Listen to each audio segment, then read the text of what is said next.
Hey everybody, it's your buddy's pal Anthony. With me again, and as always lately, is Salvatore. How you doing over there?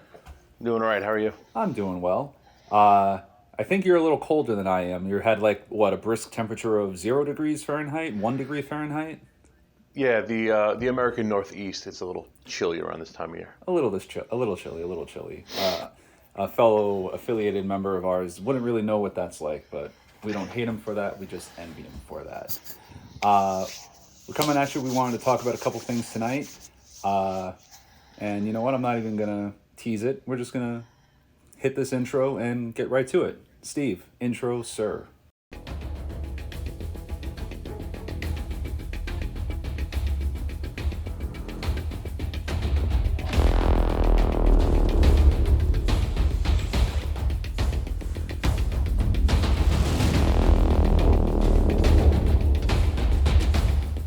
As of today, it is January 18th, I want to say. It's the day after Martin Luther King Day.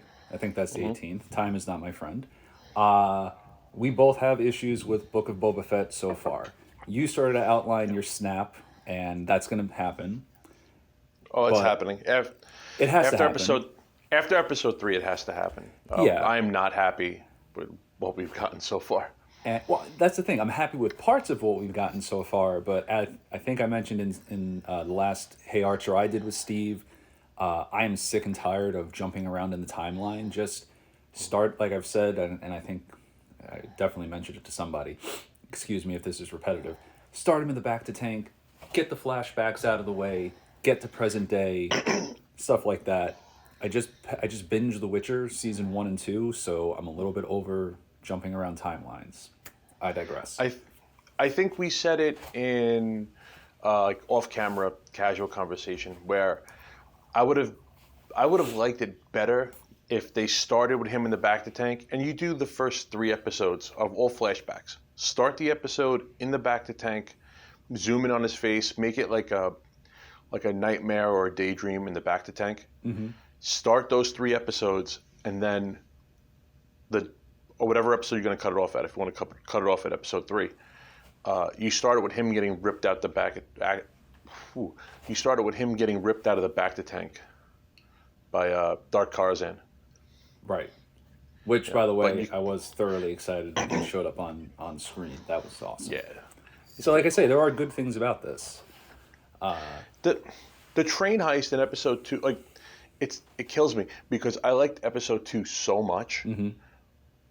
but I like the flashback stuff in episode two, the train heist and training with the Tuscans, and then episode three happens, and it's like, what the fuck are you guys doing? You know, Language. sorry, Cap. Uh, yeah. Well, hey, out of the two of us, I'm the only one with the shield. Uh, Again, I digress.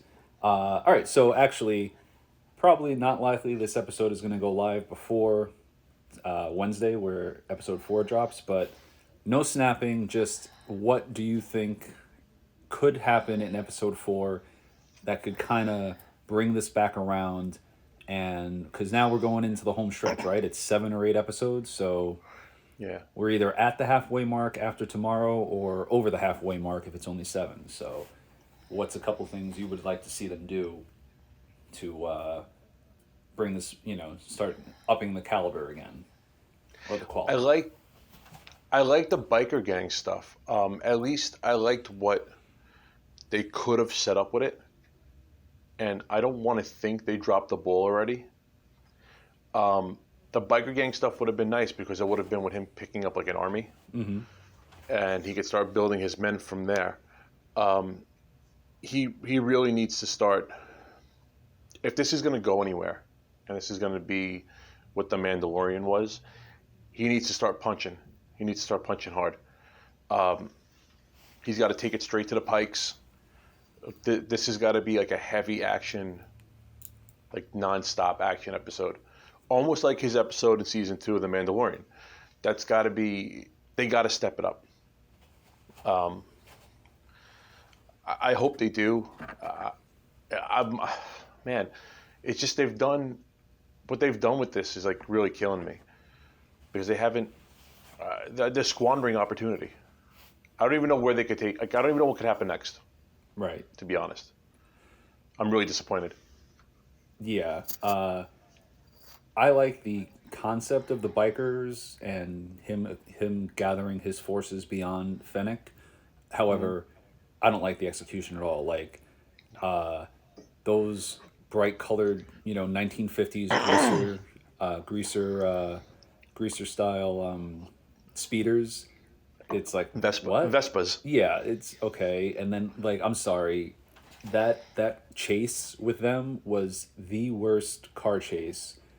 I enjoyed the car chase in Han Solo or Solo, excuse me, more The than I. train scene. No, no, no. Oh, the car chase. The Yes. car chase before he joins up. I enjoyed that more than I enjoyed that one. The in episode 3, it was just like, what the hell, and it's a meme. It's a stupid joke, but it's true. How the hell is there a woman on a planet with two suns that is as white as that woman is? Not my meme, not my joke, but it's valid to me. How how did they? How was it a drop in quality? I feel like even of the filming. I don't know why. I don't know why they did it that way. Star Wars is usually known for having like a nice polish over it, Yeah. and the directing choice to film that motorcycle chase that way, it didn't. It didn't feel like it fit. Yeah, it was. It felt out of place. Yeah, it's like the flashbacks. I'm happy with the quality and things like that, but it's current time. I think I mentioned to you, it's starting to feel like it's starting to get back to the prequel issues, which was I don't care about the politics of the Galactic Senate and how Yeah. Palpatine was using all his machinations and he tied up the courts, he tied up this, that, these, and those. This it's starting to feel like this is Boba Fett's like political lessons in becoming how do you say it, Yeah. Daima. Dynamo crime boss. And yeah, and you've mentioned it with Steve, I've mentioned it with Steve, we've talked about it with each other outside of any recordings. It's so weird, this whole I want to rule them with strength, with I want to rule with respect. It's like I'm all for character development, but this is starting to become like I am the immortal Iron Fist. You're saying it so much, Yeah. and you're not showing me how you're gonna rule. You've gotten your ass handed to you. Uh, you're getting thrown in a back to tank, and we don't know. We still don't know why. Uh, Yeah, I you know what mean, I it mean? could be he could be ravaged from the Sarlacc and from being left in the desert, but nothing's really, or it could even be like the cloning process where maybe he's breaking down and they haven't really explained any of it, Yeah. especially with how proficient he was in the Mandalorian. Oh yeah, that episode of The It, Mandalorian, that was insane. Everybody was they're two excited. different. They feel like two different guys. They totally are. That was the Boba Fett that our older brothers and in some cases our parents were raving about, like, oh, this guy's crazy, da da da. And like, really, this guy's crazy? He got not 2 movies, nothing really happened. And now you're like, oh, okay, that's Boba Fett, and you know, then this is what we get. He's politicking and he's not quick on the draw. Fennec is, I think you mentioned with Steve, Fennec is his heavy hand, which is fine because I love Yeah. her. I love her character, which also, have you watched Bad Batch? No, I haven't. She voices the character is also in Bad Batch, and she is the voice in Bad Batch. So I like that they're keeping that continuity. So yeah, but I mean, to turn it around for me, I think it just needs to. I need to stop hearing, like, okay, the Pikes showed up at the end of episode 3. I need I if not all out war, I need war. Give me some. You want to do any sort of like I don't want to say like basically I want war. I want strategy sessions. I want him going on the attack and saying, all right, well, this is how we're gonna, like you've mentioned it, this is how it's gonna go now. I wanted to Yeah. do it one way. Everybody else wants to test me. Now they're gonna find out who the hell I am. I have had enough. Yeah, exactly. Just get in there and start crushing. Yeah, that's to me. That's what tomorrow's episode. That's what January 19th episode needs to have done to get back on track and finish strong. I mean, The hey, only things sputter in the middle, but I think that would bring it back for me. there's there's only one other thing. I mean, it'd be really disappointing if they went this way, but there's only one other thing I can think of that might be their approach, where what if Boba Fett's legend? And again, this is not what I want, and I wouldn't like this, but if they went this way, what if Boba Fett's legend is bigger than Boba Fett? You know, he has this huge legend behind him about being this bounty hunter and being trained, the clone of Django, trained by Django. Actually, I'm not even sure if that's public knowledge. But, and then the whole point is that he's not that. He's really not that good. And if that's the whole point, if that's the whole point of the show, because the whole, I don't know, 3 minutes of screen time we've gotten of him in the original trilogy, and it's more bravado and like lore of him, like the legend of Boba Fett. Yeah. I really hope that's not the direction that they're going, and they contradict themselves anyway, because the way he acts in The Mandalorian is what we wanted. That scene where he's taking out the stormtroopers, that's what we were looking for. Yeah, that's Boba Fett. That's a everybody. That's like the scene, the picture you see of Joe Rogan and his other two UFC announcers, where they're grabbing one another and they're like one's laid. Steve, throw that image in there if we won't get sued, please. That's that moment for us. So you mentioned it, and just to wrap it up on this, if what you mentioned, how the lore is bigger than the myth is bigger than the legend. Sorry, folks. The myth is bigger than the man, which, that happens in some cases. But if the myth is so big and the man actually really sucks, that goes back to subverting expectations. And we all know how we feel about that in regards to Star Wars in a post-Last Jedi world. If they're back to that, then that to me says that the mouse is really starting to have delusions of what they've done versus what these guys have done, and that they're starting to put their hand, they're starting to mess with the recipe. You know what I mean? Like, oh, hey, by the way, I know you got everything cooking just so I'm going to throw like 2 more handfuls of salt in this. But it's a cake. Why would you add salt? It goes from this to like. Yeah, exactly. And slap it to make sure you get the last bits out. Oh, yeah. Yeah, you forgot that. Even you're scooping the bottom and you're just trying to throw it. Basically. You know what? Wipe your forehead because you're sweating, and then wipe the inside of the bowl, and then clap your hands out over this. I think we've lost anybody who's still listening that has any sort of hunger, because they're busy throwing it up. Sorry, folks. What killed, like, this is the last point I'll make, and then we can move on. The show went from episode 1 being, like, for me, episode 1 being to episode 2 saying, yes, we're on course, we're getting back on track,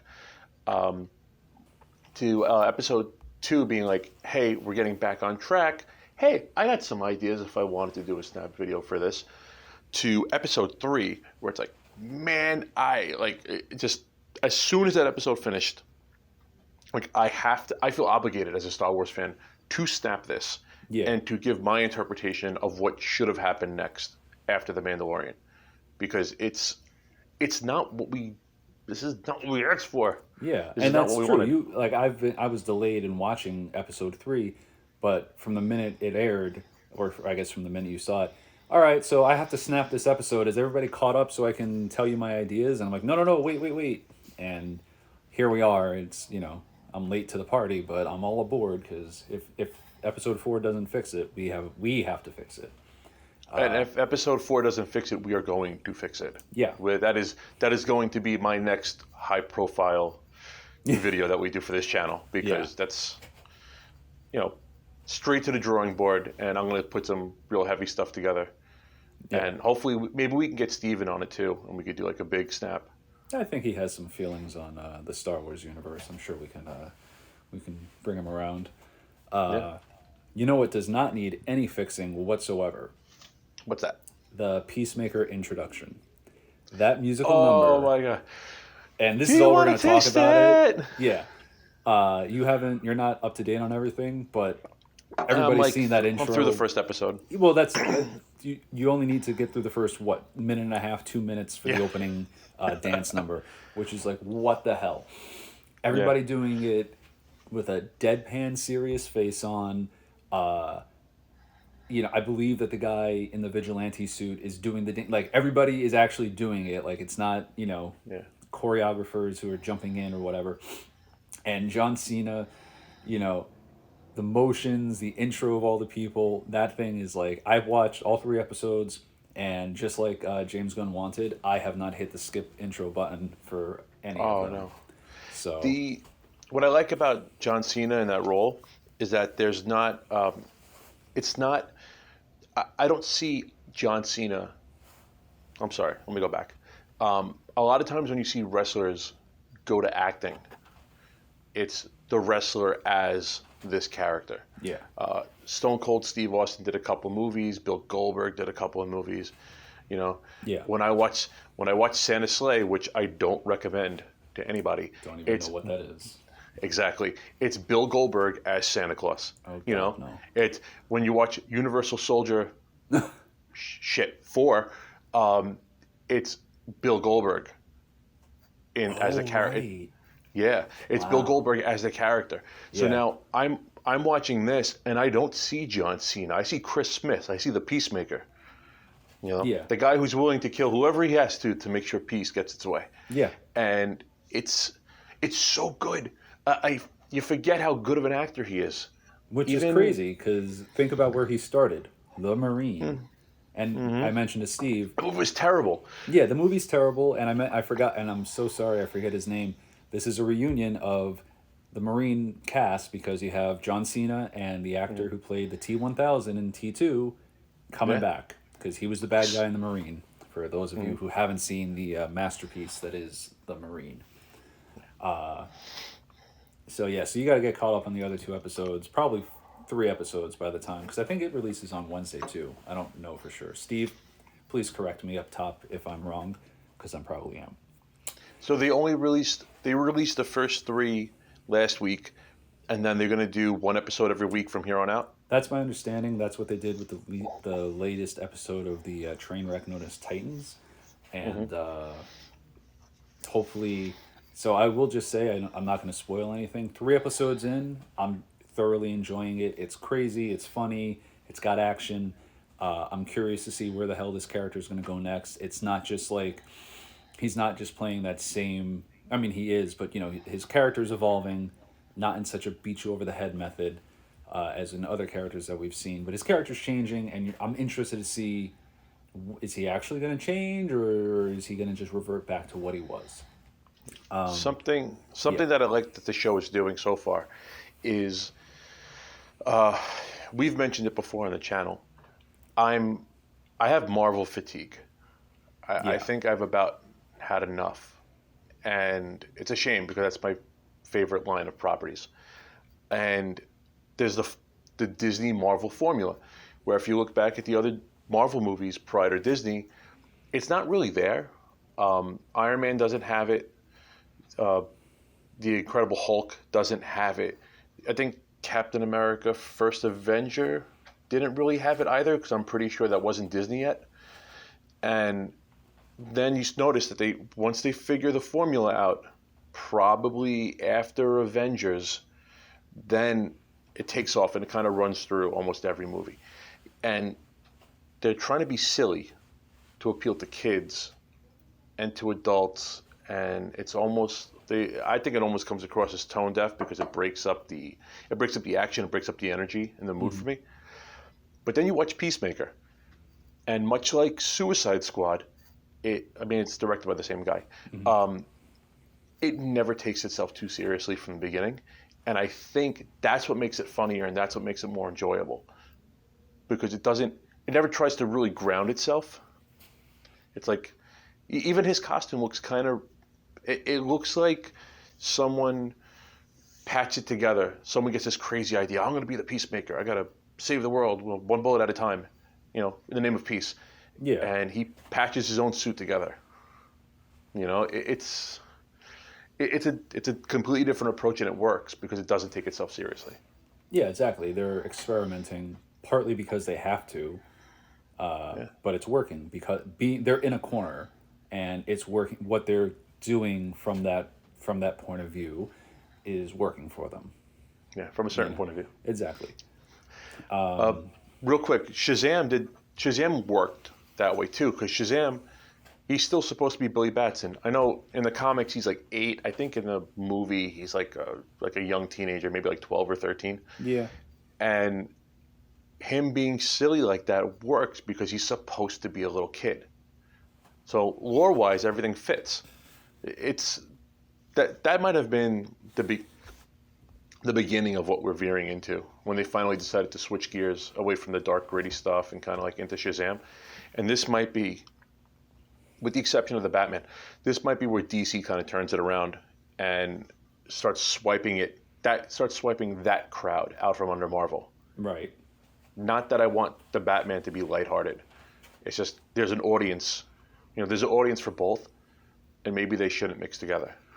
Yeah, everything I've read about the Batman, which I have still been trying to keep it minimal, but I've seen 2-sentence excerpts from the actors and the directors. So I figured, all right, I'll just and it's nothing plot wise. It's just about where they approach the characters from. That movie is not going to be light at all. It doesn't seem. No, and it shouldn't be. It shouldn't be, and there's no need. There's no need for it to be, and you can still have. I mean, eventually there's room for a little bit more lightheartedness in Batman. See his interactions with Nightwing. We can throw up a couple of examples I'll send to Steve. But yeah.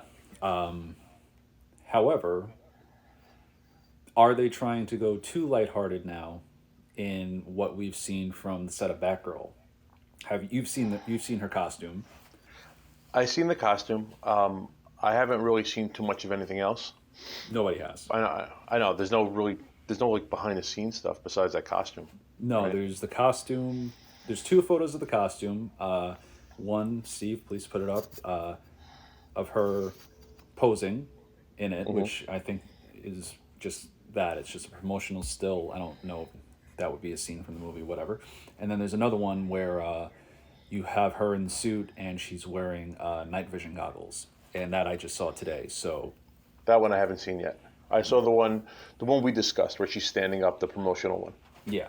So those are the only 2 to date, and I haven't heard. I'm assuming that like anything else, there's some people who are calling for the heads of whoever's created this suit, and whoever's directing the movie, the actress, and then I'm also assuming that there's people who are praising it as the best suit ever, the best. Oh, I love that suit. That's the best Batgirl suit there ever was. I'm so glad they went with that. Where do you stand on that suit in general? Well, it's better than the Batman and Robin suit. Well, we're not setting the bar high there, sir. It's better than the 66 Batgirl suit? No, wait. Yeah. It's better than the Birds of Prey Batgirl suit, which was, if I'm not mistaken, Alicia Silverstone's suit that they repainted and did something to hide her nipples. Really? I didn't know that. I'm pretty sure it was. So I like the costume. It looks more function over form, which is nice. I like the leather zip up jacket. I get some Daredevil vibes from it. Affleck. Except it's except it's purple. Mm-hmm. But I think, to be honest with you, Ben Affleck's Daredevil costume didn't look bad. No. I mean, compared to the rest of the movie. But actually, I like the way I do like the way the leather zip up looks. I don't think it looks bad. It looks, if there was a girl really going out and doing this kind of stuff, and she needed some kind of something a little like slash resistant, yeah, she would probably go with a leather zip up. Yeah, that was the logic behind bad. Daredevil, the Affleck version, also. Mm-hmm. So, for me, I think just visually, it looks great. It's a very faithful reproduction of the comic source material, which is great to see. I think it looks good. I'm hoping that this movie, to me, it only makes sense is if this movie is Batgirl year 1 to 3, maybe year 4 at the absolute most. Like, for 3 years, she's been doing it. Maybe she's not doing it full time because, I don't know how old the actual actress is, but I'm saying maybe she's in college and doing this because, I'm pretty sure Barbara Gordon was like a pretty well off gymnast, which is how she got some of the moves and whatnot, and how she was able to hang with Batman and Robin a little bit without like formal training, I think. Her dad probably gave her some self-defense too, just to, like, carry herself around. Oh yeah, I think that was Like not to definitely get part like of mugged it. or something. Yeah, I mean, I'm the police commissioner in Gotham City. You're my kid. We gotta.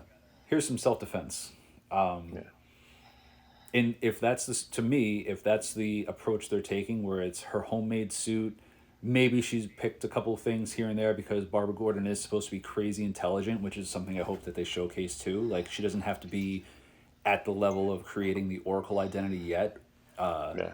But she is crazy smart, so it would be fun to see her actually using her intelligence also. Give her more to do than just punch a bad guy. Let her figure out some stuff too. Like, they're gonna let Pattinson's Batman be the detective. Yeah.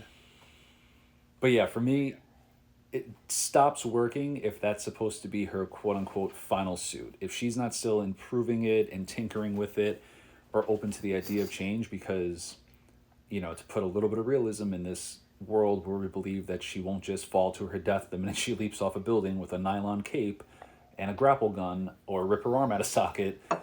Purple, Yeah. it's not tactical. It doesn't work. You're not blending in. And granted, she, her costumes have always been lighter. Steve, if you can throw up some examples. Personally, I'm always a huge fan of the more traditional gray bodysuit with a yellow bat. There is a version of this costume where it kind of is purple bodysuit, black cape and cowl that works as well. But yeah, I think, like I said, I'm sorry to be repeating. I need this to be like her. I'm working on it. I don't have the resources, but if Batman, Michael Keaton, appears at all in this movie and takes her, no pun intended, under his wing to like say, okay, I'm gonna make sure you don't die doing this because I need you not to die doing this. Yeah. Like, upgrade her. Maybe not even by the end of the movie, but like, let's start planting those seeds, because again, that suit that we've seen looks good. It's very faithful. I believe that she would have made that, but I also do believe before too long she is going to get shot and bleed out if all she's wearing is a purple leather jacket that she's stitched a bat into. Yeah. Where does this take place with the Batman? Oh, Are they tied together at all? No, the Batman is. I don't know if this is the official designation, but let's just say the Batman is Earth 2, for argument's sake. The Flashpoint is going to become, I guess, Earth 1. And now, after Flashpoint, to my understanding, we're going to have, in some capacity, Wonder Woman 1 and 2 will have taken place. Aquaman 1 and 2 will have taken place. Flashpoint, The Suicide Squad, not Suicide Squad with David Ayer. Shazam and Shazam 2, Black Adam will have taken place. But as far as I understand, Man of Steel, Batman, Superman, and the Zack Snyder, both versions of the Justice League movies, gone. Okay. It's going to set the table for back. I think the lineup I've heard is Batgirl, Wonder Woman, Flash, Aquaman, Shazam, Supergirl, who's appearing in Flash. They are the Justice League. I don't know if Batgirl. Excuse me. I don't know if Supergirl. I don't know if they're totally flipping it on its head, where they're gonna say, "Well, no, who's Kal-El?" There's oh crap, I can't remember her Kryptonian name. Kara. Thank you, Kara. I'm Kara Zor-El. I came to Earth. My cousin Cal, he's R.I.P. Pour one out for him. He blew up. Or which I don't. Flip the story around, have her come first, and then have him come later. I mean, that was the intent in the comics, I think. In some version of her history, she was supposed to get there first, but it just didn't happen. But yeah, to my understanding, that's where the DCEU is going to wind up after Flashpoint. Flashpoint. I don't think it's called Flashpoint, but it's Flashpoint. Yeah, essentially it's Flashpoint. Yeah, and one last thing on this, like the cowl. I'm not a fan of them, especially it works for some superheroes. It doesn't work for others. I'm not a fan of the Bat family having their eyes so open and exposed. Yeah, And I never liked that either. The Yeah. really wide domino mask where like it covers like the here and this is all open on the inside. yeah, like that doesn't do it for me. That's actually Robin's costume now in the comics. It has huge things like that, and in some panels it's just his eyes, in some panels it's the wide eyes or lenses we've seen. I'm still dying for a white-eyed Bat family on screen. Did you saw see it? the thing I sent you from Reddit? There was a guy made a cast of the Arkham helmet, Yes. and he put white lenses on. Not white lenses. He put like a white mesh. Yeah. Yep. He said, if you read the comments, he says it wasn't very comfortable. Yeah. That he'd rather do the white contacts, but it looked great. Well, even the white contacts. There's it's an old fan film now, Batman Dead End, and That's the Bat and the Sun guys, right? no, that's Sandy something. It's Batman in an alley, and you think he's gonna fight the Joker, and then xenomorphs appear, and Oh yes, and yes, I also do remember Predator appears, and that Batman wears whiteout contact lenses, and it works, and to me it's intimidating and it looks good. There's that deleted scene in Batman versus Superman where you see Batman's white eyes appear on the screen as he just drops down on a guard and yanks him up into the rafters. So, I mean, I'm just saying, I think I would still like to see that on film and have that be like the norm. It works in Deadpool. We can figure it out. It worked great in Deadpool. Yeah. I like the way it looked in Deadpool. And they don't have to be. I mean, they will be expressive. They're the eyes, but maybe not to such a level as Deadpool. But I digress. So there is one more thing, and I'm happy that I was able to share this with you tonight. You hadn't seen it yet. I haven't. I mean, it's still on. We're still talking about it. A little Spider-Man film came out recently.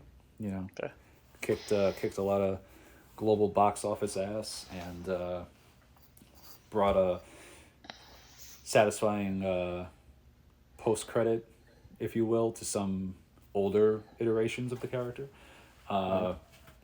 But you hadn't seen, and I was happy to show you, and we weren't going to talk about this because we've talked Spider-Man to death. But how about that concept art for Tom Holland and the symbiote? Yeah, it's nice. It's nice that it's going in the same vein as the Tom Hardy Venom movie. Yeah. To keep it consistent. It's kind of like he's got instead of the squares on the back of the hand, he has like triangles, and it's kind of like veiny, like going up the arms and stuff, similar to the Tom Holland costume. Tom Hardy. Tom Hardy, sorry, Holland's the other guy. Yeah, to the Tom Hardy costume. All these Toms. Too many Toms. And too many H's. So, yeah, it's nice with the Tom Hardy, like the Tom Hardy edge to it. I really like the way it looked. Yeah, I agree. I hope that's what it is going forward when they do Secret War or however else they tie it in. At least something similar. Yeah, I mean, I like the look of it, and I don't...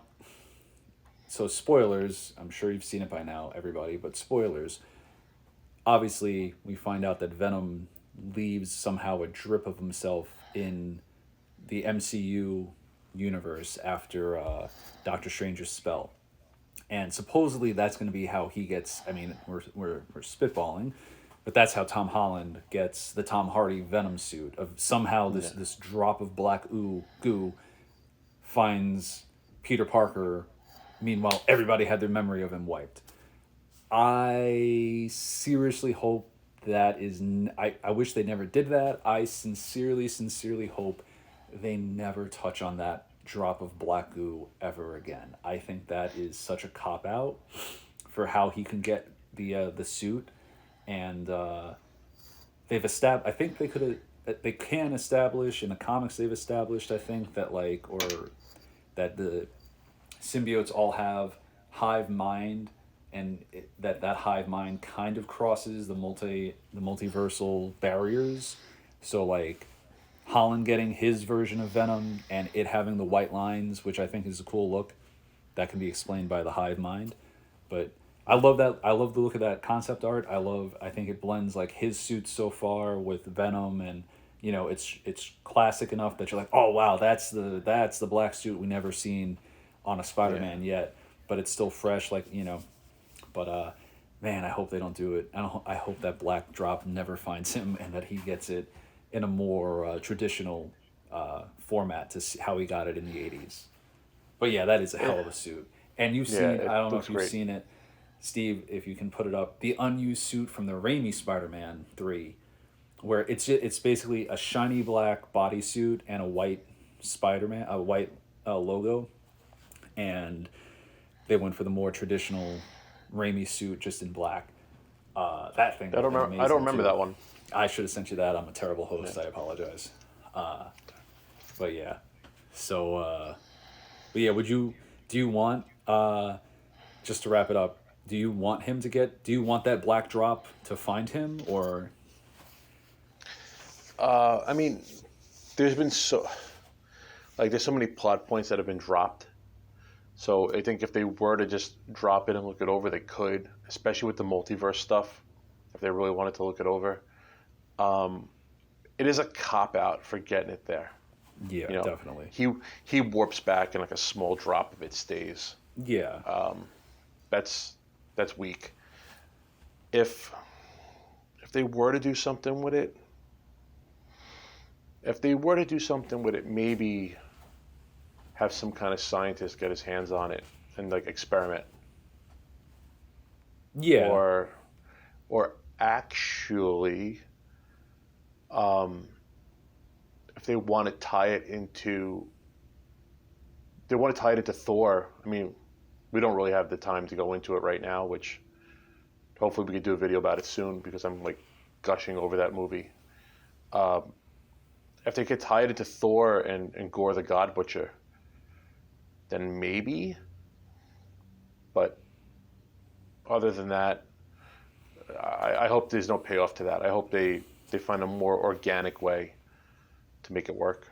Yeah. That you'll have to enlighten me, because I'm not as well versed in Thor as you are, so I don't know how he would relate to the God Butcher, who is, by the way, Batman, also, Mr. Christian Bale.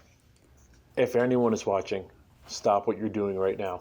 Pick up Jason Aaron's run of Thor and read those first two arcs, the God Butcher and the God Bomb, because after what was it? After WandaVision a little bit, but definitely after Loki was just like, oh my God, I can't believe, like they announced they were going to do Gore, and I didn't really think anything of it because of the scope that story takes. And then after Loki, it was like, oh my God, they have the tools to do it, and they might actually do it well. They might do it right. Oh my God, I'm gonna have to sit down. So, well, don't sit down because you'll ruin the shot. Because you have weak knees, we're gonna let. No, come on. yes, yeah, that's good. I sent that one as straight down the middle as I could, pal. Yeah. All right. Nice little catching up. We've been a little, post-holiday fatigue. You and I haven't done anything. We've been having company meetings with, the big guy, trying to sort out where we all are in 2022, which I hate that it sounds like 2020 part 2. And it's living up to it so far. Yeah, the sequel. The sequel that nobody wanted. I'm sure we can think of a witty sequel that nobody wanted, but Short Circuit 2. I didn't want that sequel. Leave it at Short Circuit. Los Locos kick your butt. Los Locos kick your face. Los Locos kick your balls into outer space. Woo-hoo. No, not for you. I mean, I appreciated no one it, but wanted I wasn't that. going to interrupt you. No one asked for it. No one wanted it. Yeah. But you know what people do want? What's that? They want Hey Archer, 8:15 Thursday nights. They want the Snap and the Snapshot with yourself. They might be interested in Rambling with me and you and Steve and Aaron. Aaron's got to get in here. He's with us. Yeah, I think they might. There might be some, desire Might be for some. that. That might be something else they want. Might Hey be. Archer Birch, heyarcher.com, nerd affiliated on the gram, rambling nerd on the gram. Down on the bottom, we got some links. You can buy us a cup of coffee. Helps us do what we're doing over here. That's really impending Book of Boba Fett snap coming. Yes, and we're gonna Whether they clean up or not in this next episode, it's with more gusto if they screw up episode 4, but it's coming regardless. Yeah, I especially liked what I heard you and Steve talking about. So I do want, regardless if episode 4 is in my mind, in our mind, a huge success, we're snapping that. Yeah, I got some really good ideas, and I think the direction I want to take it's kind of nice. Toot your own horn, why don't you, buddy? Well, I mean, it is my show. That's my show. There you go. Okay, there you go. You didn't want your probation extended yet again. All right, everybody. Links down below. Thank you for listening and watching. We'll talk to you soon. Steve, play us out. Everybody have a good night. Cross your fingers for Boba Fett. And Peacemaker, don't skip that intro. Good night, everybody. Carpe Noctem. See ya.